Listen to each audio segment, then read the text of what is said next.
ya. Tapi nggak boleh ada foto, gitu. Nggak boleh ada gambar.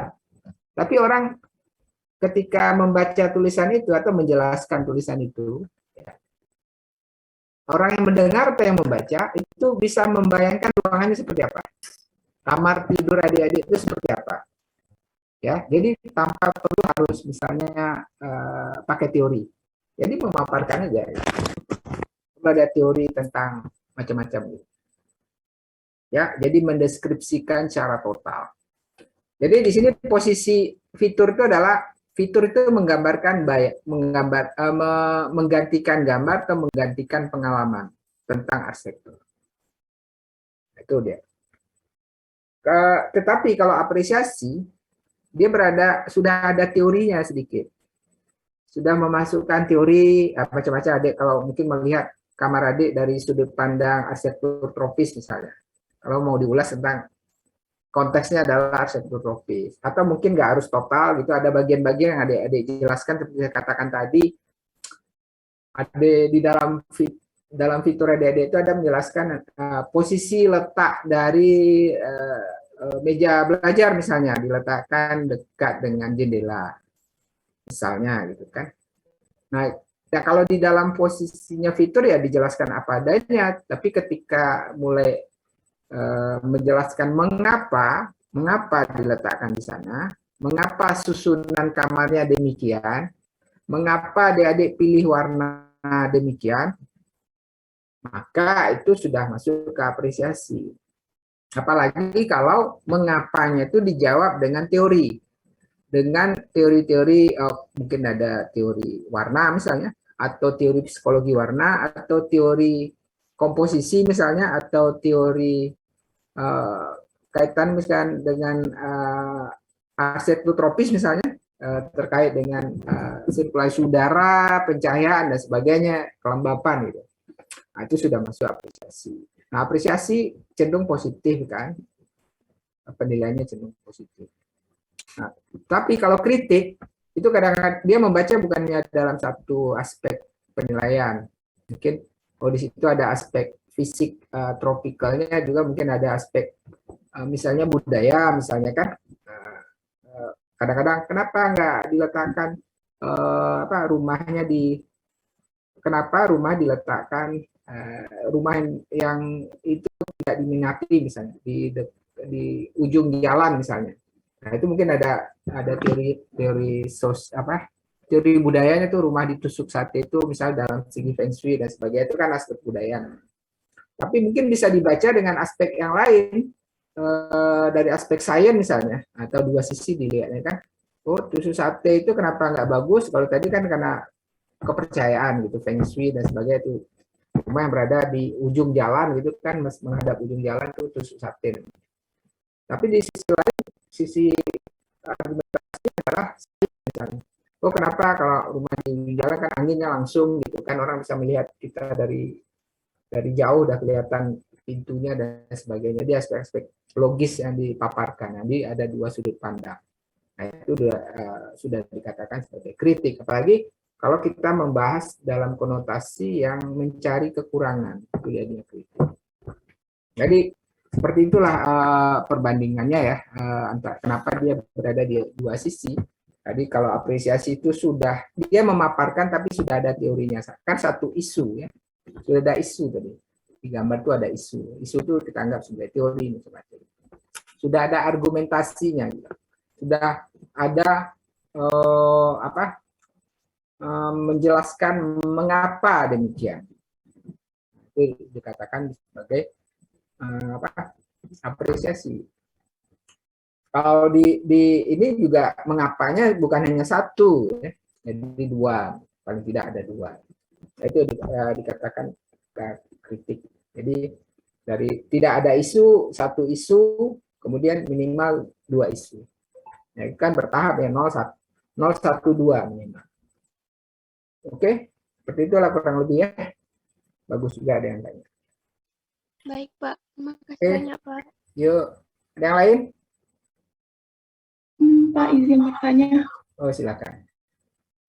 Jadi kan kalau kita ingin mengkritik suatu bangunan atau karya arsitek kan kita harus tahu teori atau semacam pengetahuan tentang bangunan tersebut, Pak. Jadi tadi ada Bapak bilang kalau kita mengkritik tanpa perlu adanya teori itu bagaimana ya, Pak? Apa kita boleh saja mengkritik suatu bangunan tapi kita tidak tahu bagaimana bangunan tersebut, teorinya apa, itu disebut juga sebagai suatu apresiasi, Pak. Terima kasih.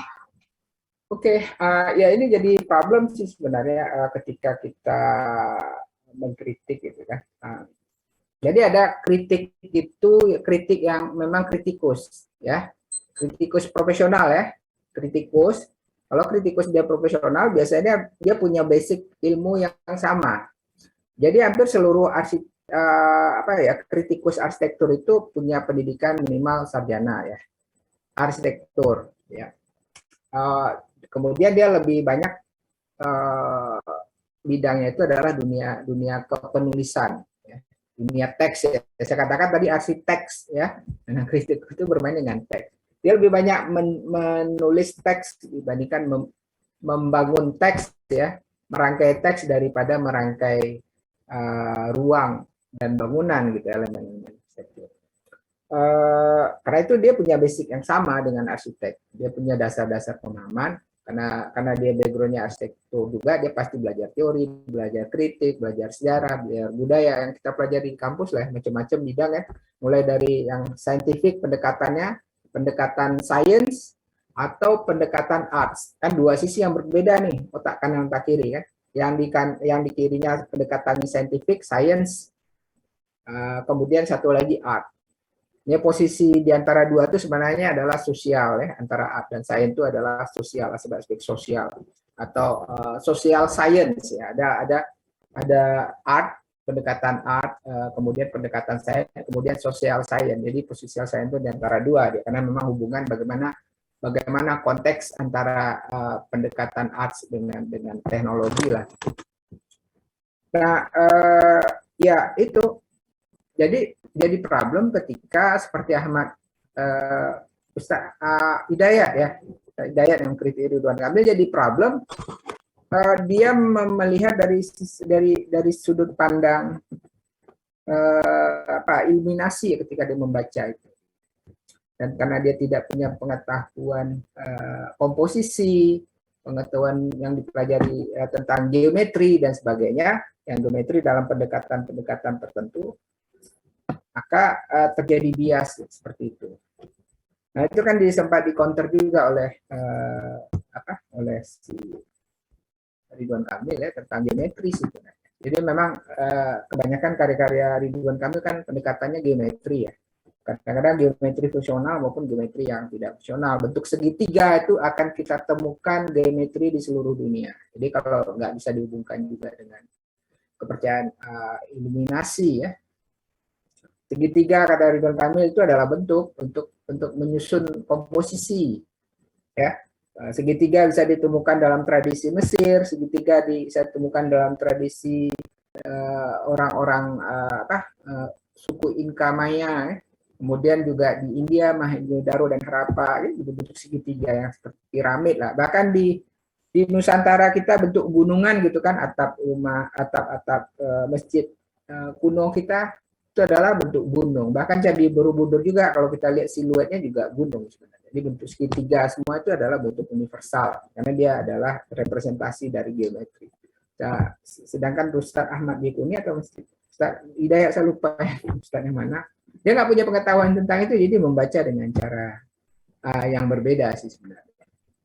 Nah, cuma memang jadi dari kritik yang berbeda tadi jadi introspeksi seorang arsitek, jadinya oke, kalau kita mendesain besok, jadi pertimbangan persepsi warga masyarakat itu juga penting. Jadi ada aspek sosial aspek-aspek sosial kan manusia sebagai makhluk sosial yang terkait dengan budaya dan sebagainya mungkin nggak terbaca oleh Ridwan Kamil. Ternyata geometri tidak hanya bisa dibaca sebagai geometri semata, tapi geometri juga ada konteks-konteks lokal yang dikaitkan dengan kepercayaan yang aspeknya sangat subjektif. Paling itu aja sebagai ininya, sebagai apa, introspeksi diri lah dari seorang mungkin Ridwan Kamil dan sebagainya. Tapi intinya seperti itu. Jadi ada kritik orang awam gitu kan. Kemudian ada kritik profesional. Nah, kalau kritik yang profesional tadi sampai Joseph Purdiatomo, Mangunwijaya kan, dalam buku Wastu Citra itu banyak kan juga sebagian isinya kritik. Atau juga seperti Apianti Arman, memang kritik, dia punya background arsitektur dan seterusnya. Kemudian Pak Joseph Purdiatomo, Profesor Joseph Purdiatomo, Profesor Suhadi Salia, mungkin Prof. Gunawan Cahyono dan sebagainya ya, yang senior tadi, yang seorang kritikus profesional karena memang dia seorang akademisi juga kebanyakan dan sebagainya. Nah ini mungkin membuat perspektif yang berbeda juga. Sama juga dalam sastra dan seni, ya kebanyakan yang jadi kritikus sastra dan kritikus seni itu ada orang-orang paham yang punya background pendidikan di dalam, terutama dalam ini ya, dengan seni ya, terkait dengan seni dan budaya biasanya. Dia seni dan budaya satu kesatuan. Begitu juga seorang kritikus sastra kan mungkin dia bisa mengkritik dengan baik apabila dia tidak paham tentang kaidah-kaidah sastra. Nah, ini yang membuat dia jadi berbeda sih sebenarnya. Tapi ya kritik awam itu jadi masukan juga, walaupun tidak dikategorikan sebagai kritikus gitu ya. Karena ada istilah awam tadi.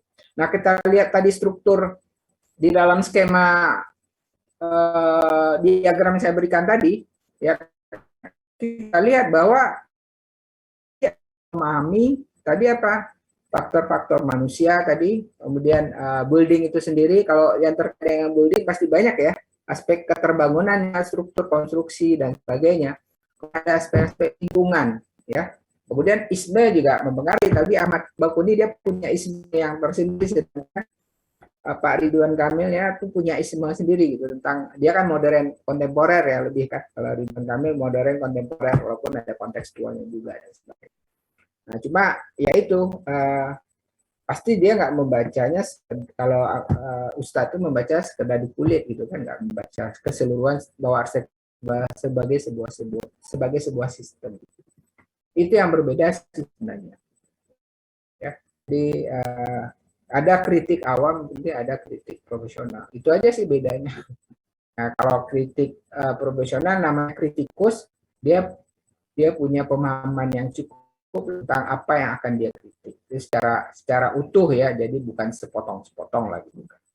Walaupun mungkin dia tinggal memberikan penekanan, apakah dia penekanan ke bagian yang mana gitu kan, jadi kritik gitu kan. Secara umum dia terlalu universal ya, bagian yang penekanannya juga bisa juga. Mungkin Adik mengkritik sesuatu mungkin dari sisi teknologi bangunan, dari sisi efisiensi energi gitu kan, atau dari aspek-aspek budayanya saja, atau dalam aspek kota kan, boleh aja dari satu sisi yang jadi namanya apresiasi atau kritik. Saya kira itu saja sih. Oke, itu aja. Pak, ada yang mau ditanyakan lagi? Ya, silakan. Tadi kan Bapak bilang tentang kamar pribadi, kamar tidur, Pak ya, kita jelaskan tanpa teori gitu, Pak kan. Itu kamar tidur kan milik pribadi, Pak kan. Ya. Jadi kita kalau tidak perlulah teori-teori gitu. Apa kalau kita mendeskripsikan punya orang lain tanpa teori boleh juga, Pak? Seperti boleh, itu namanya paparan. Ya, paparan. Jadi cuma memberitakan. Jadi paparan itu mungkin sama seperti adik-adik membaca tulisan-tulisan populer di majalah. Dulu ada majalah Asri ya. Ada majalah Asri, ada majalah apa lagi ya? Ada beberapa majalah kayak rumah ide rumah, dulu ada tabloid. Sekarang nggak tahu, sedikit kali tabloid Asri itu karena udah jadi digital ya. Sekarang dunia udah era digital sehingga nggak malas memproduksi fisik gitu. Dulu banyak, itu majalah Asri. Nah kebanyakan dia memaparkan karya-karya arsitek ya seperti abadanya ya, nggak terlalu banyak melibatkan teori lah ya, argumentasi teori dan sebagainya. Ya umumnya sih paparan, ya paparan. Jadi sama kita memaparkan objek arsitektur kamar kita, ya, atau mungkin objek arsitektur punya orang gitu ya, orang lain atau yang lain lah, atau bangunan publik juga boleh. Adik-adik coba mengulas tentang musim tsunami gitu kan, tapi paparan, jangan pakai teori ya, boleh juga. Nah, tapi nanti ada agak sedikit persamaan di sini antara fitur itu dengan kritik deskriptif ya, ada mirip-miripnya nanti. Jadi ada irisan lah gitu kan. Karena dasar dari kritik deskriptif itu juga memaparkan gitu. Walaupun mungkin ada kriterianya kan, ada yang paparannya itu lebih ke visual dan seterusnya lah. Itu juga di buku kritik juga disebutkan. Tapi intinya fitur itu boleh mungkin di sini mungkin kalau kamar kita mungkin adik-adik kenapa saya singgung kamar, karena kamar kan pasti agak lebih mudah memaparkan ya, karena sehari-hari atau rumah kita. Karena sehari-hari mungkin akan lebih mudah menceritakannya lah dibandingkan yang lain. Saya kira itu. Oke, ada yang lain? Cuma dalam kaidah menulis tetap sama. Adik-adik nulis itu kan nggak langsung ke isi gitu. Ada pengantar kan, ada pembukanya, ada karena struktur bahasa kan yang baiknya seperti itu. Ada kalimat pembuka, ada pendahuluannya seperti apa kan. Kemudian ada isi gitu kan. Kemudian ada penutup, atau kadang-kadang penutup ada kesimpulan, boleh ada kesimpulan, boleh tidak. Jadi 3 tahapan itu menjadi kata kunci dalam menulis. Dalam menyusun teks ya, teks yang utuh. Saya kira itu dari saya, ya. Jadi untuk nah dari saya langsung saya tugas nih, tugasnya ya sama, tugasnya adik-adik. Tadi karena udah singgung tentang kamar, pasti ingat ya kamar masing-masing. Boleh kamar kos sekarang, kamar kos atau kamar yang adik-adik, pokoknya kamar yang tinggal sekarang lah, boleh kos, kamar kos, asrama. Boleh juga di rumah sendiri ya, yang rumah orang tua. Adik-adik mau menulis fitur. Nah, fitur kan latihan pertamanya kan nulis yang paling sederhana. Tapi tetap lihat kaidah ya, kalimat pembuka, kemudian pengantar atau kalimat pembuka, kemudian biasanya pembuka itu yang umum ya, cerita umum. Kemudian isi atau ulasan, kemudian penutup atau kesimpulan, kalau kesimpulan boleh. Nah, ini tulisannya ada ketik aja, oke. Times Roman ya, Times Roman 12, 1,5 spasi ya. Times Roman 12, 1,5 spasi, 2 halaman. A4. Kemudian adik-adik share itu dalam bentuk PDF ya. Dikirim ke grup sebelum hari Minggu. Jadi sehari sebelum kuliah depan udah siap. Pasti mudah lah tugasnya ya, bikin fitur dulu. Karena pasti Pak Safan belum ngasih, saya kasih fitur yang simpel. Oke, saya kira cukup jelas tugasnya. Ya, bikin fitur ya, memaparkan itu. Jadi nggak usah pakai teori, dipakai bahasa sendiri, tapi tetap pakai bahasa Indonesia yang baik lah kalau bisa ya. Indonesia yang baik, sebaiknya kalimatnya aktif. Ya, kemudian ada pendahuluan atau pembuka, atau pengantar, kemudian ada isi ulasannya, kemudian ada penutup atau mungkin kalau ada kesimpulan. Jadi seperti itu.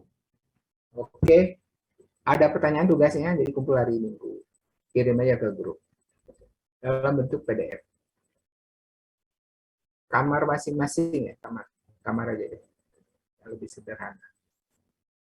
Jadi seolah-olah nanti adik tulis, saya yang membaca atau kawan yang membaca itu bisa membayangkan seperti apa, bisa membayangkan bentuk ruangnya, bisa membayangkan susunannya, bisa membayangkan macam-macam. Seolah-olah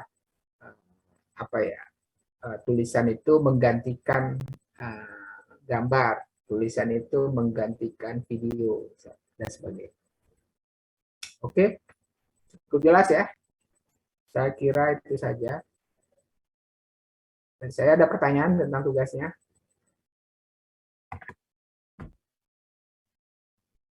Farhan, cukup jelas? Jelas, Pak. Ya, saya jelas ya. Enggak ada lagi, saya tutup aja untuk pertemuan kita hari ini. Bila taufiq hidayah, assalamualaikum warahmatullahi wabarakatuh. Waalaikumsalam warahmatullahi wabarakatuh. Terima kasih banyak, Terima kasih, Pak.